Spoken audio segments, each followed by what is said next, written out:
دوستان عزیز سلام، وقتتون بخیر. وحید هستم. توی این آموزش قرار هستش که یک دونه پروژه اکسل باز بکنیم و یه سری کارهایی که توی اکسل نیاز هستش یک حسابدار بدونه رو انجام بدیم. خب من یه اکسل خام ایجاد کردم، اسمشو حالا مثلا میذارم، فعلا اسمشو میذارم تست و بازش میکنم تا ببینیم چه کاری میتونیم انجام بدیم. خب ببینید بچه ها، این محیط اکسل هستش. سعی میکنم چند تا کلیپ از محیط اکسل تهیه بکنم که 0 تا 100 اونو آموزش داده باشیم توی کانال یوتیوبمون. کانال یوتیوب LearnFar رو دنبال بکنید و همچنین پیج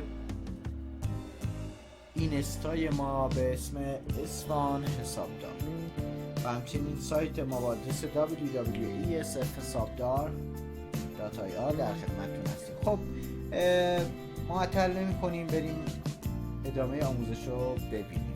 خب اکسل یکی از نرم افزارهای بسیار عالی از شرکت مایکروسافت است، از نرم افزاری مایکروسافت و این هم یکی از به قولی نرم افزارهایی که خیلی پرکاربرد مخصوصا توی حسابداری. مثل بقیه نرم افزارهای مایکروسافت اینجا فایل داره، تب فایل، هوم، اینسرت، پیج لایوت، فرمول ها توی این قسمت هستش، دیتا، ارزم بزرگتون ریویو اینا که دیگه حالا اینا مختص به صفحه آرایی هستش، ما زیاد باشون کاری نداریم فعلا. خب ما توی صفحه هوم هستیم. اگر توجه کرده باشید ما به طور پیش‌فرض یه سری ستون ها داریم اینجا که شروع شده A, B, C, D, E و همینجوری به آخر. هر چقدرم به سمت جلو بری کم نمیاره، هی اضافه میشه. و یه سری ردیف ها داریم که با شماره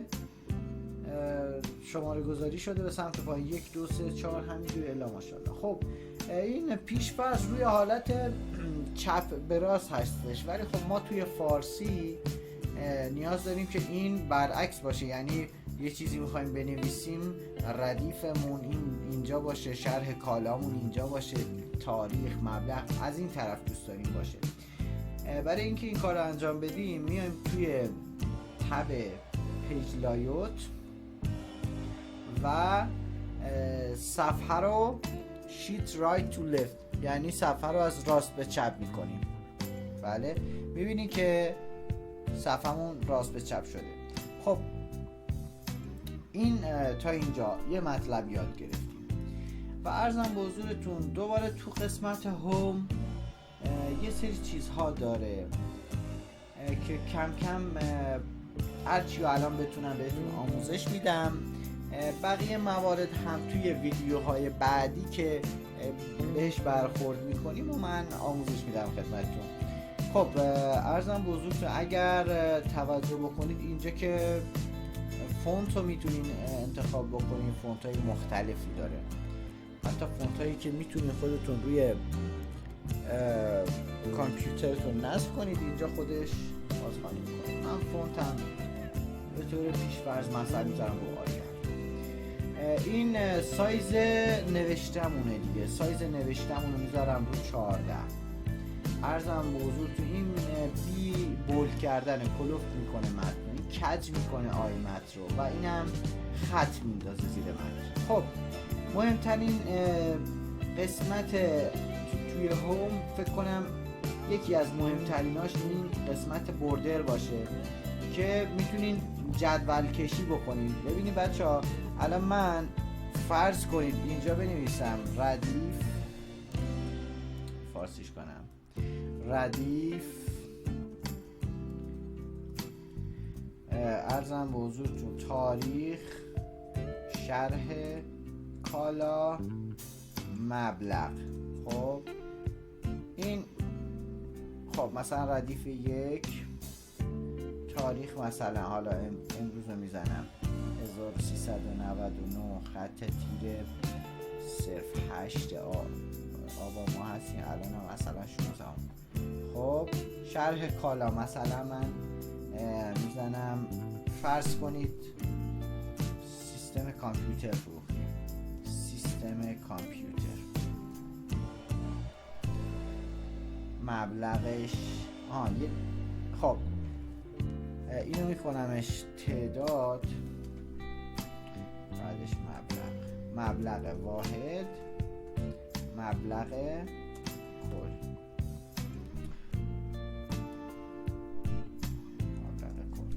خب ببینید بچه ها این سیستم کامپیوترمون از مرز خودش اومده بیرون. به خاطر اینکه اینجوری نشه هم میتونیم اینجا وایسیم بین مرز سی و دی روی این خط وایسیم، علامت به این شکل تغییر میکنه، 2 ضربه بزنید خودش به اندازه این چیز میشه. هم میتونید اینجا وایسیم با صفحه کلی با موستون بگیرین اینو و به این سمت و این طرف اون طرف بکشین تا به اندازه دلخواهتون برسه. من اینجا کافی دارم.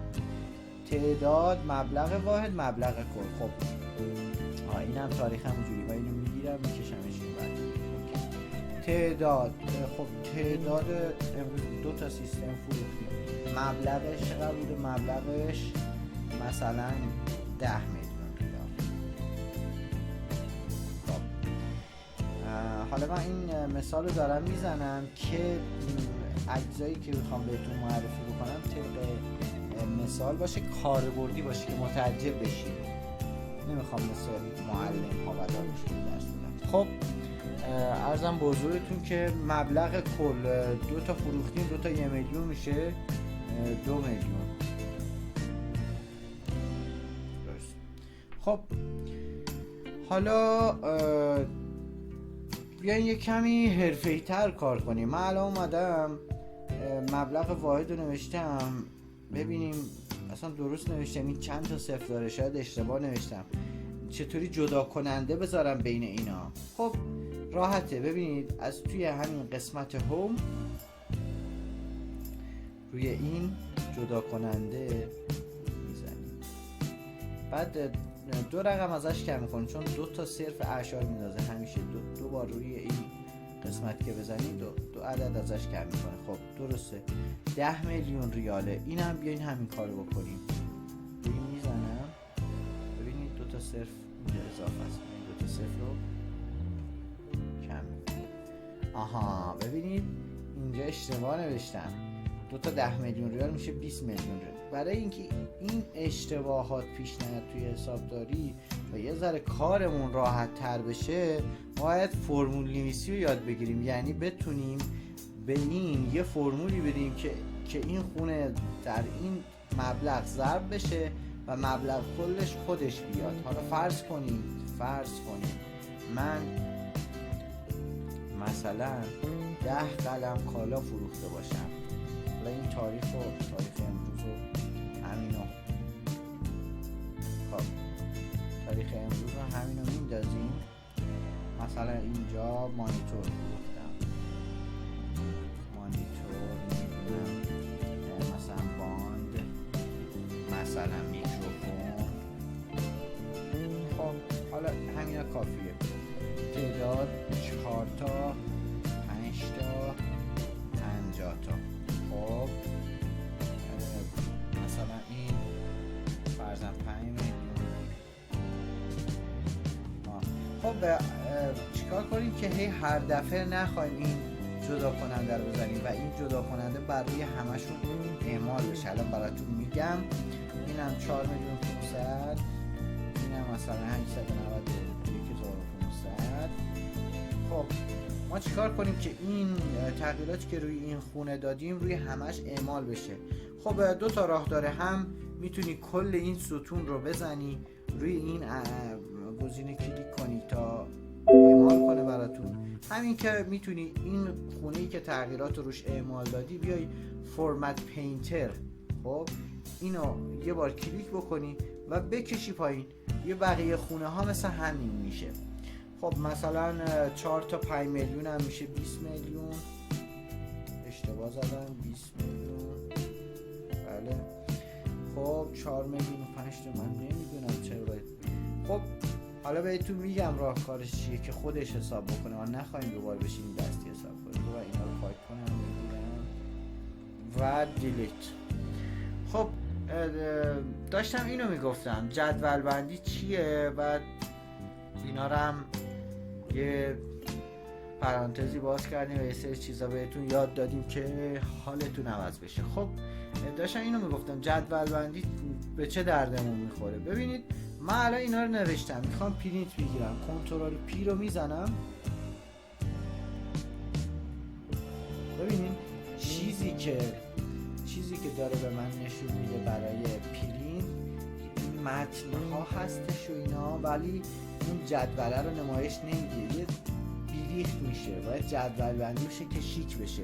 ببین این خطوط جدول بندی که خودش داره اینجا نشون میده، خب این برای راحتی کار ماست، اما توی پرینت نمیاره اینا رو. به خاطر اینکه ما بخوایم اینا رو تو پرینت بیاره همین منطقه رو میگیریم سلکتش میکنیم با موس و میایم اینجا میزنیم آل برده.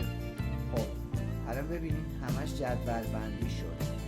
بعد خب حالا میخوایم این بالا یه عنوان خوشگل بنویسیم. اگر من اینجا بنویسم خب توی این خونه اعمال میشه. من میخوام همه این خونه ها رو به یک خونه تبدیل کنم. حالا این بعداً تو جای دیگه هم به کارتون میره. من دارم مثال میزنم اینجا، خب شما متوجه میشین و میفهمین چجوری چند تا خونه یا 2 تا خونه یا 3 تا خونه رو میشه به یه خونه تبدیل کرد. خب به هر کدوم از اینا ما میگیم خونه. این یه خونه، این یه خونه، یه خونه. حالا تو خودشون بهشون میگن سلول ولی من میگم خونه. من میخوام این چند تا خونه اکسل رو به یک خونه تبدیل کنم که توش یه متن باید بنویسم. خب همش سلکت میکنم، میام اینجا مریج سنتر، خودش هم نشون داده این زیر که 2 تا خونه رو به یه خونه تبدیل میکنه یا حالا بیشتر. من این چند تا خونه رو به این کلیک میکنم و میبینید که به یک خونه تبدیل شده. الان یه دونه است کلا. خب این بالا می‌نویسم فاکتور یا لیست فروش روزانه لرنفا. درسته تا اینجا؟ خب حالا بزنیم یه ذره اینو شیک کنیم. لرنفا پایینه، میایم با این قسمت میاریمش وسط با این علامت بزرگ کردن بزرگش میکنیم، با این بی بولدش میکنیم. عرضم حضورتون خب تا اینجا اوکیه. یه ذره بیشتر اینو میاریم پایین. خب با اینو جدول بندیش میکنم، خودش میشه یه جدول دیگه. زمینش رو میام یه رنگی بهش میدم، مثلا من با این رنگ حال میکنم. خب اینجا اینا رو هم یه ذره بذار من بزرگتر کنم. این هم همین کار میکنیم، خوشگلش میکنیم. این پیچی وسط تا اینجا.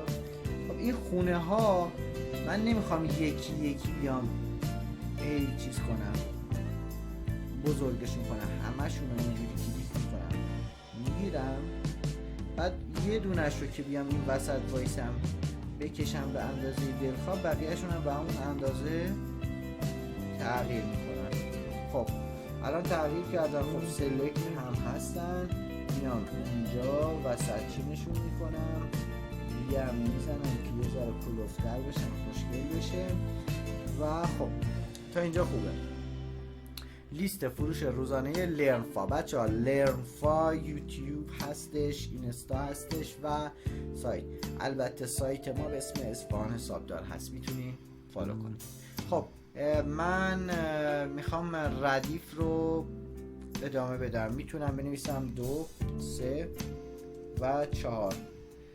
ولی خب فرض بکنیم من یه اینجا توی این لیستم 50 تا باشه، نمیتونم از 1 تا 50 که دستی بزنم. باید چیکار کنم؟ میام تو خونه 1 یا 2 رو نوشتم، میام بقیهش رو خونه 2 کلیک میکنم با موسم. این گوشش اگر متوجه باشی یه نقطه هست، این گوشه سمت چپ، میام روی این نقطه وای میسم، حالت به حالت یه به علاوه تبدیل میشه. روی اینجا 2 بار کلیک میکنم و میگیرمش، 2 بار کلیک میکنم و میگیرم، میکشم به سمت پایین تا اعداد به صورت اتوماتیک اضافه بشن. اگر دیدین آره بعضی موقع این اتفاق میفته، اگر یه موقع اضافه نشد به طور اتوماتیک اعدادتون، میتونید از دکمه کنترل یا کترال روی صفحه کلیدتون استفاده کنید. همزمان اینو داشته باشین، دکمه کترال هم بگیرید و بکشید پایین، خودش تغییر میکنه. ببینید اینو رو پاک کنم، فرضاً من میخوام اینو بکشم تا این همینجوری بکشم، میبینی که انداخته 2 و همون رو کپی کرده. من میخوام علاوه بر اینکه داره کپی میکنه اضافه هم بکنه ردیف. خب این کترال یا کنترل رو میگیرم همزمان، ببینیم میشه 3 4 5 همینجوری میکشم پایین و خودش برامون خونه اضافه میکنه و شماره گذاری میکنه. خب این تا اینجا، من اینا رو نمیخوام حذفشون کنم.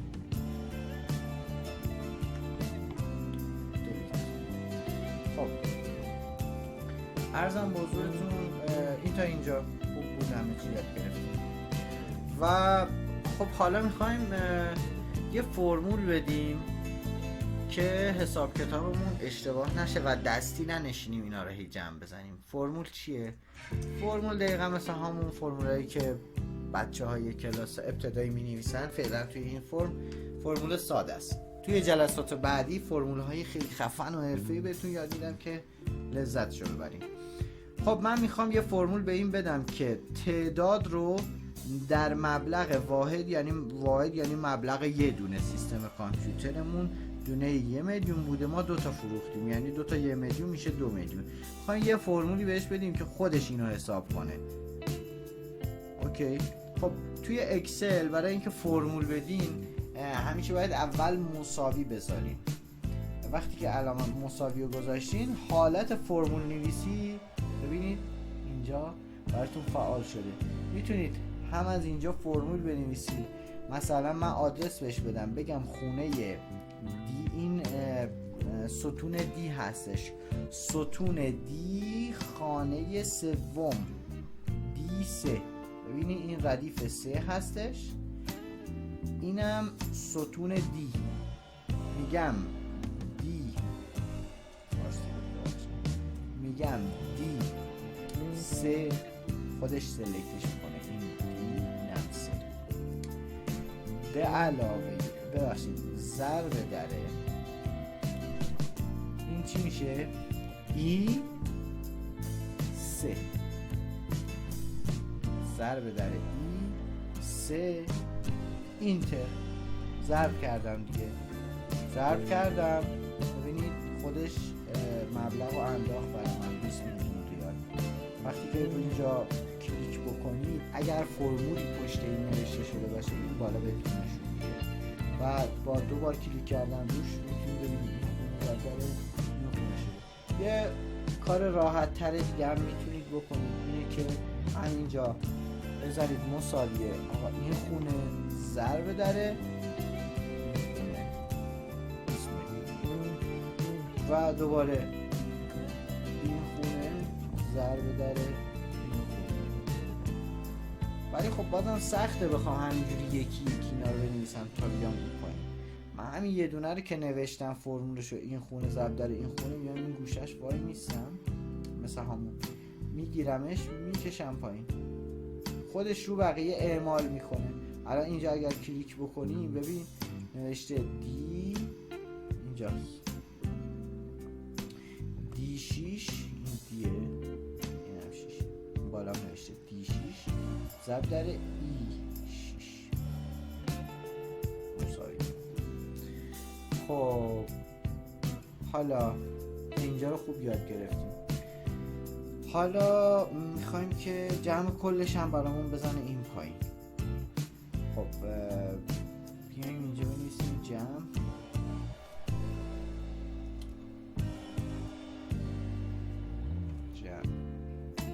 کل. خب این زشته، کاش همه این خونه ها یکی میشد. بذار این 5 رو پاک میکنم.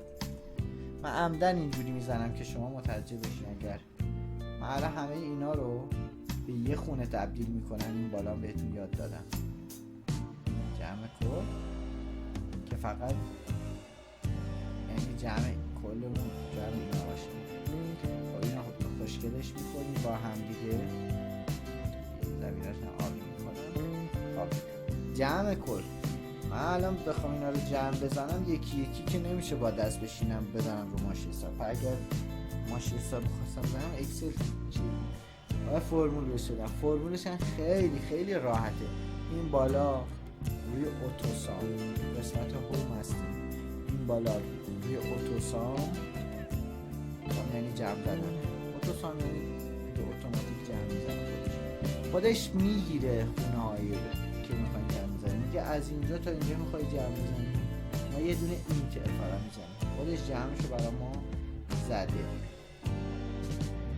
یا اینکه ارزم بزرگتون میخوای دستی جمع بزنی، میتونی مساوی بزنی، میتونی مساوی بزنی و علاوه این خونه و علاوه این خونه و علاوه این خونه اینتر جمعشو بزنی. و تا اینجا کار تمومه. خب حالا توی جلسات بعدی ساخت لیست حقوق و دستمزد رو آموزش میدیم، فاکتور فروش حرفه‌ای رو آموزش میدیم، فاکتور فروش رسمی رو با هم دیگه درست میکنیم. عرضم به حضورتون قسمت پرینت کردن یه دونه فایل اکسل رو با هم آموزش میدیم و کلی چیزای متنوع. فقط ما رو سابسکرایب بکنید، این زنگوله رو هم بزنید که تا کلیپ گذاشتیم براتون بیاد. حتما ما رو لایک کنید، نظراتتون رو برامون بنویسید که امید داشته باشید. پریشان رو بر نگردان از روی دلدار